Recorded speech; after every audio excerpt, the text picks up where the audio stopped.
Surrender is rightly spoken of as a noble Christian duty. Yet a grieving believer may hear that word and feel an accusation concealed within it. If the loss has been surrendered, why is the wound still so loud? Why does prayer not make it cleaner, quieter, easier to explain? And why, when sorrow remains visible, do others sometimes treat its visibility as evidence that faith has failed? Two sentences are often forced into opposition. I trust God, and this loss has broken something precious in me. But they are not enemies. The first confesses where allegiance rests. The second tells the truth about what has happened. To deny the second does not strengthen the first. It merely teaches the wounded person to offer God a carefully edited account of reality. This is where severe religious language can sound holier than it is. A mourner is told to die to self, and the phrase is made to mean stop needing, stop trembling, stop asking, stop showing the cost. Emotional quietness is then mistaken for spiritual maturity, though quietness may arise from trust, fear, exhaustion, or the learned belief that honesty will be punished. Silence alone cannot tell us which. Christian surrender does not require devastation to call itself painless. It changes who governs our suffering. Pain is brought under the lordship of Christ. It is not disguised before him. Faithfulness cannot depend upon denying the very reality in which faith must operate. We will therefore do neither of the easy things. We will not glorify emotional expression as though every feeling was sacred or every impulse wise, nor will we demand emotional silence as though numbness were obedience. We will seek truthful grief, grief acknowledged, examined, tested, entrusted to God, and gradually directed toward free and responsible love. The continuing interest in teaching about dying to self shows that this question touches a genuine hunger, but popularity establishes demand, not theological truth. The phrase must still be understood carefully. If you value Christian reflection that keeps faith, reason, and emotional honesty together, continue with this channel as we examine it. For the decisive question is no longer whether sorrow is permitted. It is this: which self is called to die, and which person is God redeeming? The self called to die is not the whole person. Confusion begins because the word self is asked to carry several meanings at once. It may refer to selfishness, to consciousness, to personality, to desire, to dignity, or simply to the particular life one has been given. Careless teaching begins with the first meaning and quietly ends with the last. Because selfishness must be surrendered, every preference becomes suspicious. Because pride must be resisted, every limit appears shameful. Because obedience is required, every emotion, memory, and personal need is treated as an obstacle. But discipleship does not crucify creaturehood. It crucifies the claim to sovereignty. The rebellious self is the will enthroned, the inward insistence that God must justify himself to us, that neighbors must arrange themselves around us, and that reality must yield whenever it contradicts our wishes. This self may be loud and demanding, but it may also hide beneath religious respectability. Its defining feature is not emotional intensity. It is the determination to remain ultimate. The person God preserves is something different. A created and accountable creature, capable of memory, choice, affection, relationship, truthful speech, and responsible action. This person can receive love and offer it, can suffer injury and name it, can ask for help and answer another's need. These capacities are not rivals to holiness. They are among the very capacities through which holiness becomes visible in an actual human life. Dying to self, then, is not becoming featureless, voiceless, or impossible to wound. It is not losing the ability to desire, but surrendering the right to make desire supreme. It is not ceasing to choose, but yielding choice to truth and love. It is not refusing all help, as though dependence were disgraceful. Nor is it treating the marks of one's personhood as stains that spiritual maturity must bleach away. Here we must distinguish humility from self-contempt. Humility releases the demand to occupy the center. Self-contempt declares that the creature God made has no proper value at all. The first makes relationship possible. The second damages the very person who must enter relationship. Humility can say, "I am not God," without adding, "Therefore I am nothing." Indeed, only the creature who accepts that distinction can stand before God honestly. This is the paradox of surrender. When the false ruler is displaced, the true person does not diminish but begins to emerge. Christ does not save us by making us nobody. He frees us from the exhausting demand to be our own God, so that our particular lives may become truthful, responsible, and available to love. We now possess a clearer test for severe spiritual language. Does it challenge the will's claim to rule, or does it condemn the person for existing?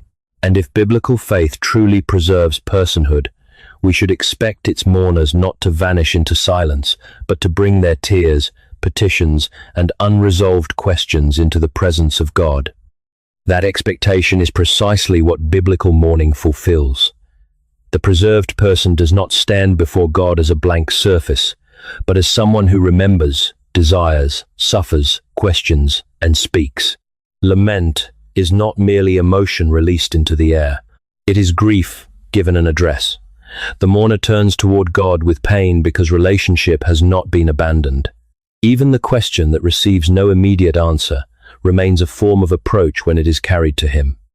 Faithful lament often moves through several acts: address, complaint, petition, remembrance, and entrusted waiting.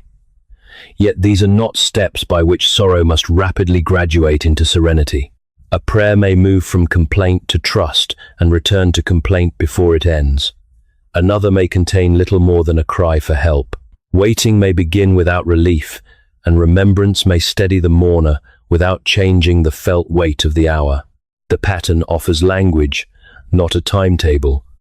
Scripture repeatedly permits this unhurried honesty. Its songs contain tears and protest. Its anguished prayers ask how long suffering will continue. Its grieving communities mourn together rather than concealing loss as a private embarrassment. At gravesides and in places of distress, visible sorrow is not automatically rebuked as spiritual failure. These scenes do not make every expression wise merely because it is intense. They do establish that faithfulness can tremble, weep, plead, and remain faithful.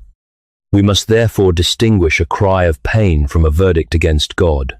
"I do not understand" may be spoken as an accusation that refuses every answer, but it may also be the truthful confession of a finite person who continues to pray. The same sentence can contain confusion and fidelity. Confusion because the suffering cannot yet be reconciled. Fidelity because the confusion is still brought into God's presence. Direction matters. A wounded question turned toward God is different from a final judgment that places God beneath our authority. Grief also belongs to embodied persons. Tears may come unexpectedly. Attention may wander. Ordinary duties may require unusual effort. Capacity may change from one day to another.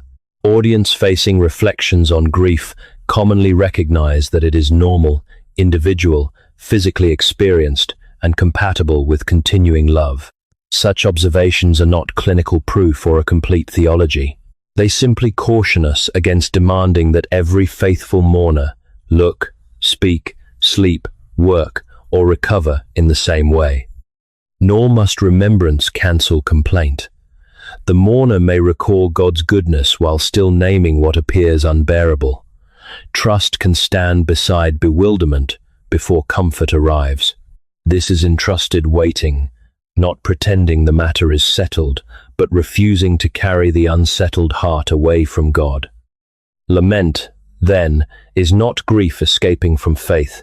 It is grief refusing to leave the presence of God. And once this is understood, another question becomes unavoidable. When religious silence appears humble, what is actually producing it trust, or fear dressed in acceptable words? Why, then, is lament so often abandoned, even when its faithfulness is understood? because religious behavior cannot be judged by appearance alone. Silence may arise from trust, wisdom, exhaustion, terror, shame, or the desire to remain acceptable. From across the room, these silences may look identical. Inwardly, however, they may serve entirely different masters. Counterfeit surrender is outward composure maintained to avoid rejection, conflict, judgment, or the vulnerable burden of receiving care. It does not always begin as conscious dishonesty. Often, it begins as adaptation. A mourner learns that visible pain makes others impatient, that difficult questions produce correction instead of companionship, or that needing help threatens a reputation for spiritual strength. Pain is therefore concealed. Concealment is praised as maturity. Praise rewards further concealment. Concealment deepens into isolation, and isolation eventually hardens into resentment or gives way beneath the weight it was never meant to carry. We should not blame grieving people for strategies learned in unsafe or hurried communities. What protected someone from judgment yesterday may imprison them today, but the prison was not built without reason. Discernment must therefore be compassionate. The question is not merely, why did you remain silent? But also, what did silence seem to protect you from? Nor should every quiet mourner be accused of suppression. Privacy is not dishonesty. A person may wisely choose when to speak, how much to disclose, and who has earned the trust required to hear it. Faithful restraint says, "This sorrow is real, but this is not the right place or person for its telling." Suppression says, "If this sorrow becomes visible, I may no longer be safe, approved, or loved." One governs disclosure with wisdom, the other denies the speaker permission to exist truthfully. Beneath forced composure, there is often a hidden bargain. If I appear spiritually strong, perhaps others will continue approving of me, and perhaps God will not be disappointed. Yet this is not surrender to God. It is an attempt to purchase security through performance. A silence produced by fear may resemble surrender from a distance, but its inward allegiance is still fear. Consider a house after a fire. Refusing to name the damage does not honor the one who built it. Calling blackened beams untouched will not preserve the dwelling. It only prevents honest repair. In the same way, truthful assessment of grief does not insult the giver of life. It acknowledges that something valuable has suffered loss, and that faithful rebuilding must begin with reality. The comparison, "others suffer more," offers no remedy. Another person's greater sorrow may summon compassion, but it cannot make this loss imaginary. Humility does not require a competition in which only the most wounded person may speak. The alternatives, then, are not self-pity or self-erasure. Sober self-knowledge can admit, "I am hurting," without declaring, "My hurt is the center of all things." But once pain is permitted to speak, another task begins. How can anger, need, and desire be heard without being given the throne? The answer begins by refusing a false choice. We need not silence emotion in order to remain obedient, nor obey emotion in order to remain honest. Feelings possess real significance, but limited authority. They are more like witnesses in a courtroom than the judge who decides the case. Their testimony may disclose love, injury, fear, loneliness, or need. It deserves a patient hearing. Yet no witness, however sincere, sees the whole matter from every side. Anger, for example, may alert us that something appears wrong. It may reveal that a trust has been violated, a limit crossed, or something precious treated carelessly. But anger can also gather assumptions around the injury and present them as certainty. It may say, "Because I was harmed, I know every motive involved," or "Because this was unjust, retaliation is now righteous." The signal may be truthful, while the accusation formed beneath its pressure remains incomplete. Mature discernment neither condemns the anger for appearing nor permits it to conduct the trial alone. Need must be treated with equal care. To need comfort, rest, companionship, protection, or practical help is not necessarily selfishness. We are creatures, and creaturely life includes dependence. Still, a genuine need does not make every proposed remedy wise. We must ask how it should be expressed, when it should be pursued, and whether the person from whom we seek its fulfillment is able, willing, or properly responsible to provide it. Need may justify asking. It cannot justify coercion. Desire also requires truthful possession before relinquishment. One cannot surrender what one refuses to name.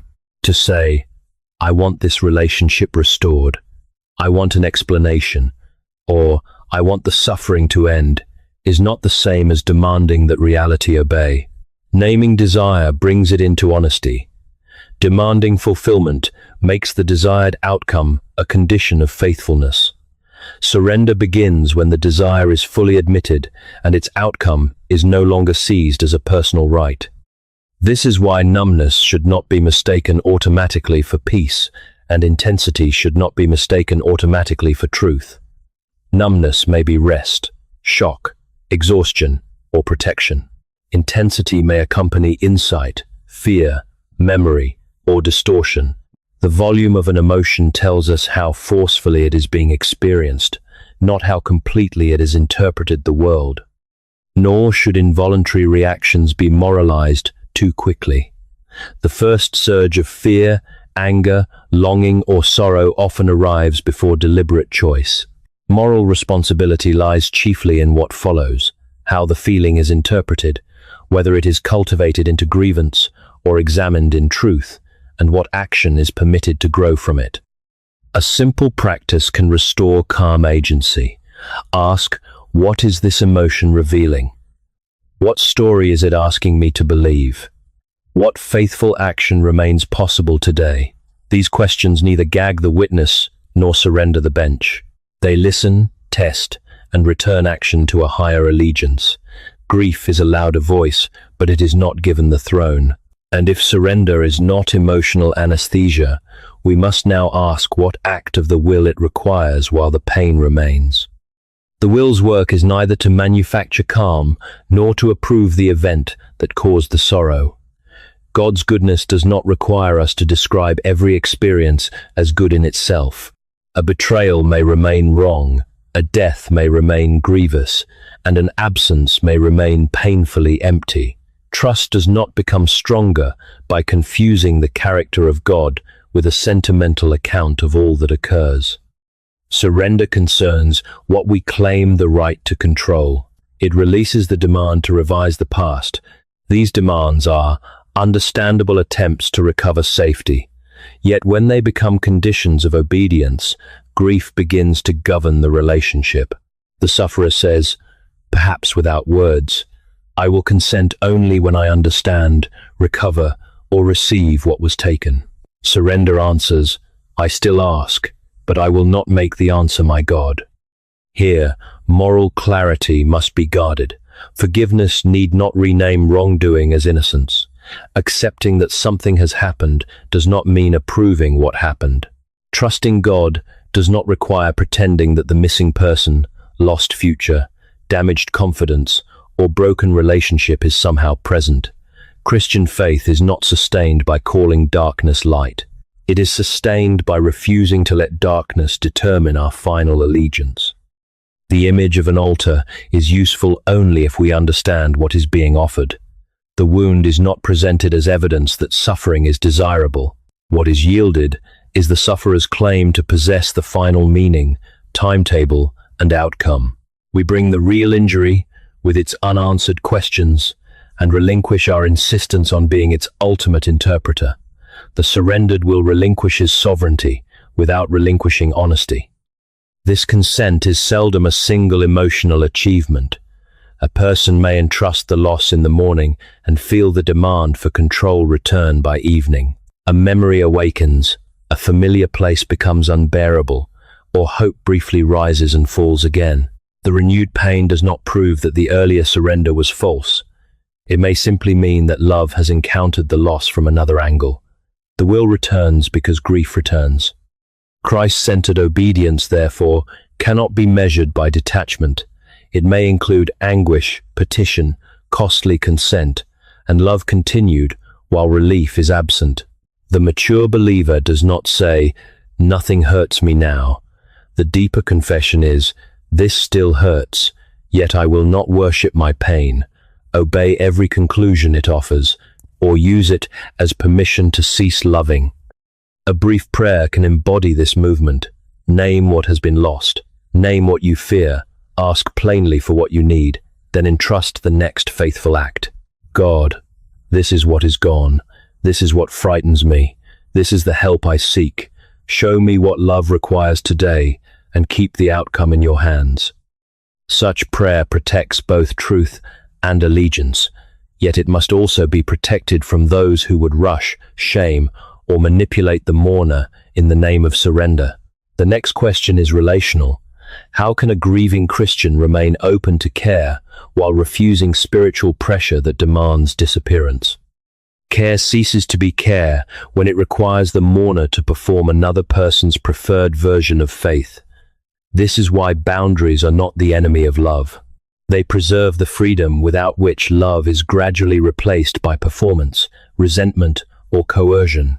A gracious boundary does not hide grief from God. It protects truthful relationship from human pressure. To refuse harmful counsel is not to refuse all counsel. To leave an unsafe conversation is not to abandon Christian community. One may remain teachable while declining to receive every interpretation from every speaker at every moment. The difference lies in whether the limit serves honest relationship or merely fortifies isolation. Bitterness says, "No one may come near me." Discernment says, "You may come near, but not by requiring me to deny what is true." The mourner may therefore speak plainly, "I am willing to pray with you, but I am not willing to call this painless," or "I need presence before explanation." Such words do not reject faith. They clarify what kind of care can presently be received without dishonesty. They also give the other person an opportunity to love more wisely. A faithful friend need not arrive carrying a solution. The friend may ask, "Would you like me to listen, pray, or help you think through this?" Permission changes the moral character of the exchange. It allows counsel to be offered as a gift rather than imposed as a verdict. The friend can remain when nothing is resolved, resist intrusive questions, and accept that the mourner's capacity for conversation may differ from one day to the next. Communities bear responsibility here. They must not reward concealment, treat composure as proof of holiness, or use belonging as leverage against honest sorrow. Yet mourners also possess agency. They can communicate what help they can receive, what subjects they cannot presently discuss, and when they need quiet rather than interpretation.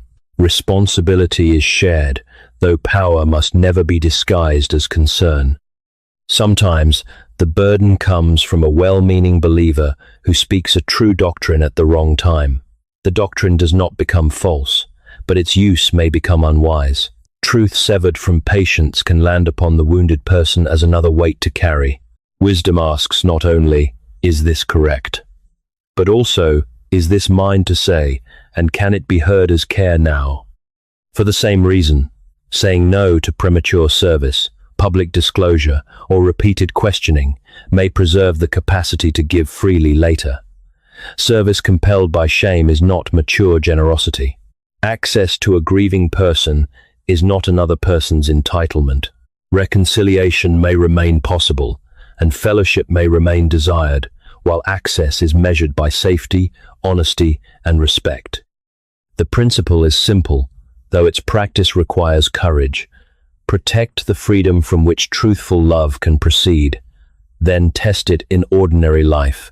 What does surrendered grief look like tomorrow morning, when prayer, church, work, and relationship each ask something different of you? The distinction becomes useful when morning arrives and no ideal response is available. In prayer, a mourner may possess neither eloquence nor spiritual enthusiasm. The threatened good is communion with God. Personal responsibility is honesty, not emotional display. The needed limit may be a refusal to imitate confidence one does not feel. The next faithful act may be only 2 sentences. God, I am here and I am hurting. Keep me near you today. This is not lesser prayer. It names reality and remains in relationship. At church, grief may meet expectations of participation, disclosure, or usefulness. A member may recognize that public testimony or immediate service would require concealment rather than generosity. The threatened goods are belonging and freely offered service. Personal responsibility includes communicating the present limit without treating withdrawal as permanent. Thus, the person may decline the platform while receiving quiet companionship, attending when able, and leaving open the possibility of future participation. Self-giving is voluntary, truthful, and proportionate. Self-erasure is compelled, indefinite, and governed by fear of disappointing the community. At work, the problem takes another form. Reduced capacity does not erase responsibility, but responsibility does not require pretending capacity is unchanged. The threatened goods include livelihood, reliability, health, and the legitimate needs of others. A grieving worker may clearly report what has become difficult, request a concrete adjustment where one is possible, and identify which essential duties can still be completed. The faithful act might be a revised deadline, a temporary change of schedule, or an honest conversation before work is missed. Such communication neither demands that every burden be removed, nor hides the burden until failure speaks in its place. In a close relationship, anger may urge a grand conclusion when careful judgment is needed. A family member's conduct may indeed have caused harm. Reality should be named. The threatened goods may be trust, justice, and the possibility of future relationship.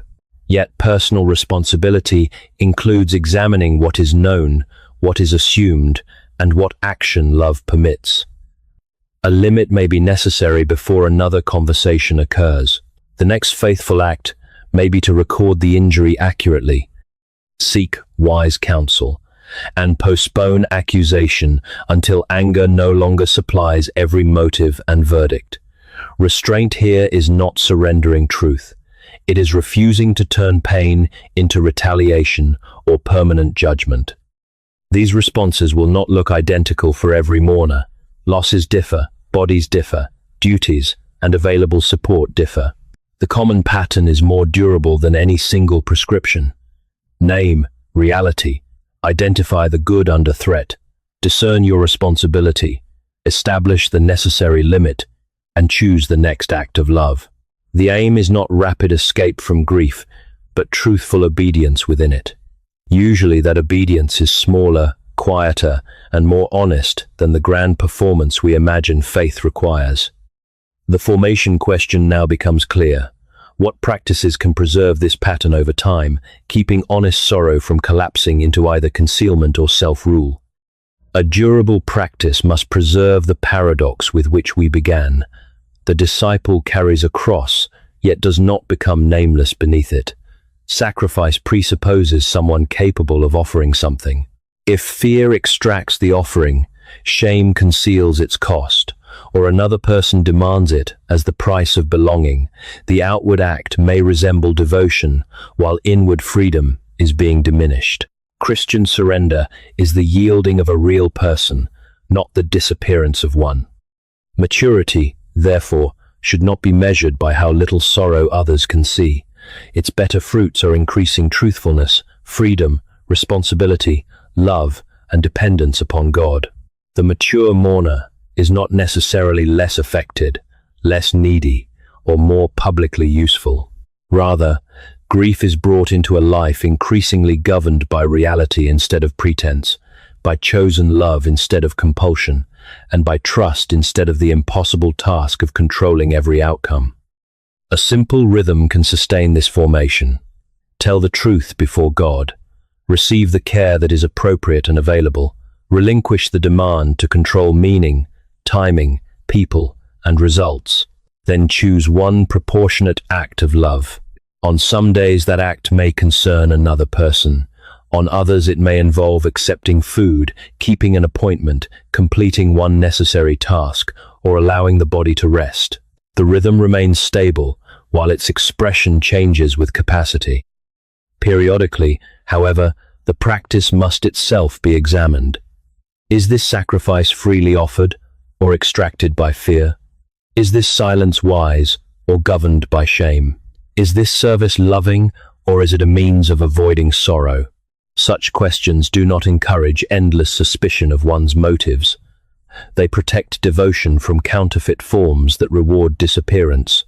A truthful answer may reveal generosity. It may also reveal that what looked like obedience was an attempt to remain acceptable. For this reason, rest, counseling, practical assistance, and reduced obligations may all belong within faithful discipleship. None should be imposed as a universal prescription, and none should be treated as evidence of spiritual failure. Different people require different forms of support, yet prolonged inability to function, deepening isolation, danger, or overwhelming despair should not be romanticized as unusual holiness. These signs deserve additional attention and trustworthy help, not admiration for suffering silently. Grief may permanently alter capacity, expectation, and perspective. Some losses do not leave a person exactly as they were, but change does not mean erased. Vocation may be expressed differently. Love may become quieter. Responsibility may need new proportions. Worth does not depend upon recovering former strength, and usefulness is not the measure of personhood. The aim is not to restore an invulnerable former self, untouched and untroubled. It is to become more truthful within the life that now exists, more dependent upon God, and more freely available to love. The wound need not vanish before this formation begins. The person who was devastated may still speak honestly, entrust what cannot be governed, receive what care can be given, and take one faithful step without pretending it is painless. And so we return to the truth with which we began. Surrender has not failed merely because devastation still feels devastating. Pain may remain severe while allegiance becomes clear. The heart may tremble while the will turns toward God. Dying to self is not the destruction of the person, but the relinquishment of the throne. Personhood is not self-rule. Lament is not unbelief. Emotion is not sovereignty. A boundary is not lovelessness. Each distinction preserves something necessary. Humility without disappearance, honesty without domination, dependence without coercion, and love without pretense. God does not ask you to approach him as a fictional person who was never wounded. He asks for you the truthful person he created, knows, and loves. Before this day ends, take a private moment and write 3 sentences. First, name the loss without reducing it. This is what has been taken, broken, or changed.